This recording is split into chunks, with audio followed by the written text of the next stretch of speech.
Baik, asam lambung, badan lemah, gemetaran, keringat dingin. Nggak usah panik, kawan-kawan ya. Jadi kawan-kawan yang punya gangguan lambung ya, itu wajar mengalami gejala-gejala seperti itu. Ya nanti saya akan jelaskan kenapa bisa seperti itu. Tentu ini saya jelaskan dari pengalaman pribadi saya ketika mengalami hal itu. Mungkin setiap orang memiliki gejala yang berbeda, memiliki pengalaman yang berbeda. Siapa tahu nanti ada yang memiliki gejala seperti saya, sehingga bisa disembuhkan dengan pengalaman yang sama dengan saya. Jadi memang penyakit ini menurut saya aneh gitu ya, aneh. Tapi saya banyak mengambil hikmahnya ya. Yang pertama, saya semakin dekat dengan keluarga itu. Yang kedua, ya semakin bisa menjaga kesehatan saya, termasuk pola makan ya. Kalau dulu tuh hajar aja makannya gitu. Tapi sekarang ya saya makan makanan yang sehat gitu ya. Cuma gorengan ini yang belum bisa lepaskan. Ya, jadi badan saya ketika sakit ya, dulu ketika sakit itu sering ngedrop, kemudian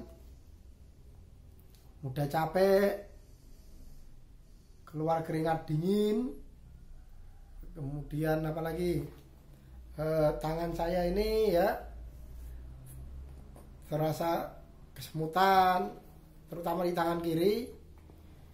Telapak tangan ini berkeringat, jari-jarinya kaku-kaku, kemudian keluar keringat dingin ya. Di kepala kiri saya ini sering berkeringat dingin, kemudian parut perih, begah, kembung, kemudian pinggang saya ini ya pegel ya, sampai sakit kali sih enggak, tapi terasa lemah gitu.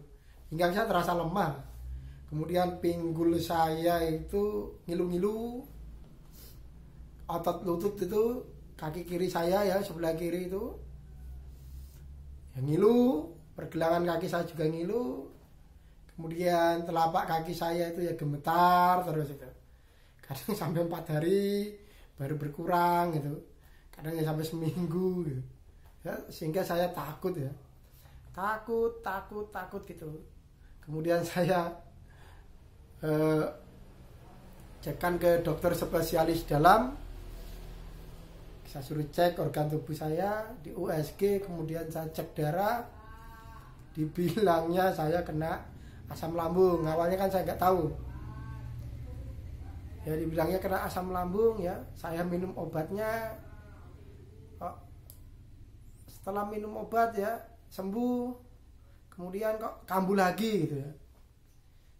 Saya makin takut nih, makin takut. Jangan-jangan ini bukan asam lambung ini ya. Saya takut, cemas itu. Takut mati. Paling lucu takut mati ini. Takut mati dan kadang-kadang juga pengen mati gitu kan, aneh kan. Orang takut mati kok kadang kok pengen mati. Memang penyakit ini super aneh itu. Sensasinya super aneh. Nanti akan saya jelaskan di video selanjutnya ya, kenapa takut mati, kenapa kok pengen mati. Itu akan saya jelaskan di video-video berikutnya. Tenang saja. Ini kita fokus ke tubuh yang gemetaran dan lemah ya, mudah lelah. Akhirnya saya ya selang 6 bulan itu saya pergi lagi ke dokter spesialis dalam. Ke dokter yang berbeda. Saya suruh cek juga organ tubuh saya. Normal mas. Ya normalin mas. Nah, cuma asam lambungnya tinggi ya, lambungnya banyak iritasi, ada tukak. Itu saja sih mas. Nah, akhirnya dari situ saya mulai nggak ketakutan lagi ya. Ya mulai berkurang. Seketika sih tidak ya. Berkurang, berangsur-angsur, sedikit demi sedikit. Ya saya minum obatnya, sambil minum obatnya itu saya ya menjaga pola makan saya dengan baik. Selanjutnya, kemudian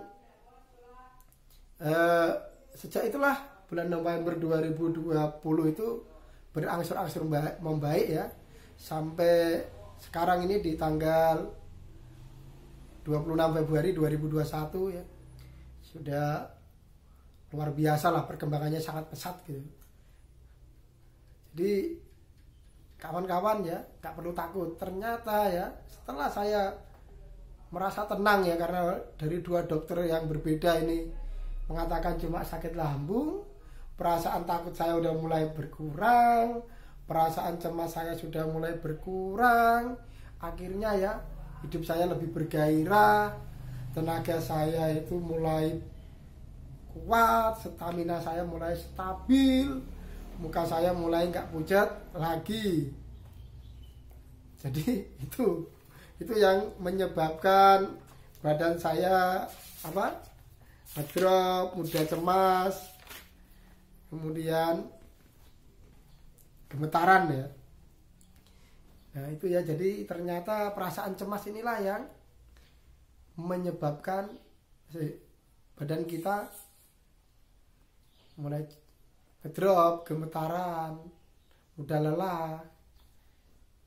Kemudian yang kedua adalah sistem pencernaan kita. Kenapa sistem pencernaan kita itu ya tidak mampu memberikan hasil yang maksimal ya?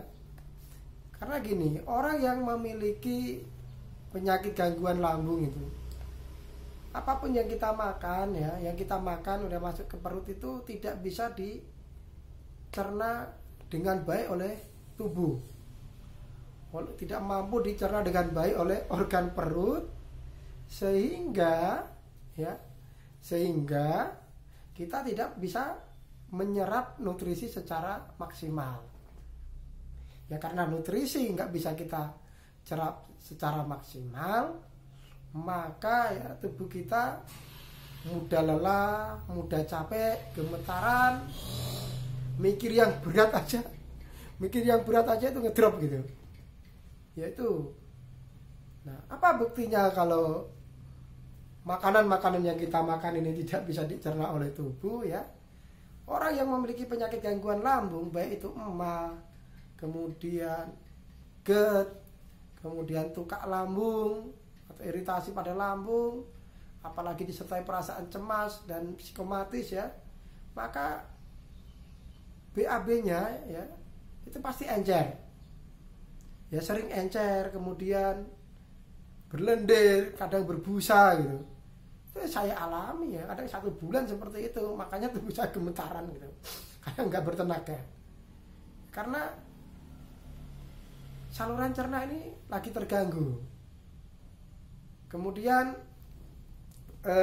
yang ketiga ya, darah kita ini fokus melindungi organ tubuh yang penting, sehingga ya timbul kaku-kaku di tangan, ya pegal-pegal di sini, di kaki gemetaran, karena yaitu darahnya fokus melindungi organ-organ tubuh yang penting ya, fokus di situ. Kita pun mikirnya banyak ke sini terus ya, ke kisaran perut kita ini, karena di kisaran perut ini banyak organ tubuh yang penting, seperti itu. Kemudian bagaimana cara mengatasinya? Ini sudah saya catat. Mudah-mudahan ini bermanfaat ya. Ini dari pengalaman saya. Kalau kawan-kawan punya mentor yang bagus ya, mungkin dari dokter, dari psikiater, kemudian dari mentor-mentor orang yang pernah mengalami penyakit lambung ya, silakan ya diikuti. Dengan cara dia boleh, dengan cara saya juga tidak masalah gitu. Yang pertama, kita jangan cemas dan jangan takut ya. Kita harus lawan perasaan cemas, perasaan takut ya. Jangan khawatir. Kalau kita fokus sembuhin ya, lambungnya pasti sembuh ya. Ya memang di dunia ini tidak ada hal yang bisa kita pastikan ya. Tapi kalau kita udah berusaha dengan baik ya, mudah-mudahan sembuh. Jadi perasaan cemas dan takut dihilangkan. Karena apa? Orang yang sehat aja kalau sedang takut, kalau sedang cemas pasti badannya gemetar ya, pasti badannya gemetar. Apalagi yang sedang sakit. Yang kedua, ya makan ya, pola makan ya, makannya risikonya yang baik. Karena pencernaan kita lagi nggak bagus, maka kita harus bantu dengan cara mengunyah yang benar. Kalau kita udah mengunyahnya dengan benar ya, lebih halus gitu ya, lebih lama kita mengunyah, maka di lambung nanti akan mudah dicerna. Kemudian yang ketiga adalah makan makanan yang bergizi. Dulu ya ketika saya sakit parah-parahnya itu, saya pernah makan bubur itu sampai 1 bulan itu nggak berhenti. Makan bubur, wah makin kurus saya. Makin kurus, makin gemetaran ya. Setelah ketemu dokter malah dibilangnya nggak usah makan bubur ya, tapi makan aja kunyah dengan baik. Kemudian beraktivitas ringan, jangan beraktivitas berat dulu. Beraktivitas yang ringan. Aktivitas ringan itu seperti apa? Misalnya bisa bantu istri nyuci piring, sapu lantai, bisa juga rawat taman bunga, bisa juga nyuci beras.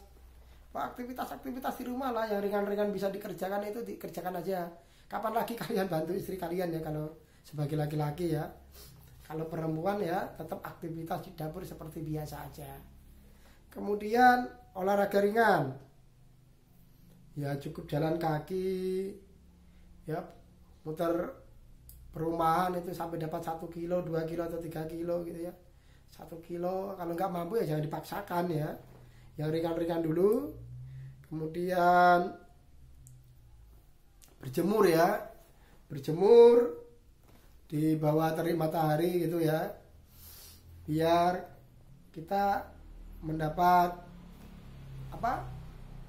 asupan dari sinar matahari untuk pembentukan vitamin D sehingga otot-otot kita tidak kaku.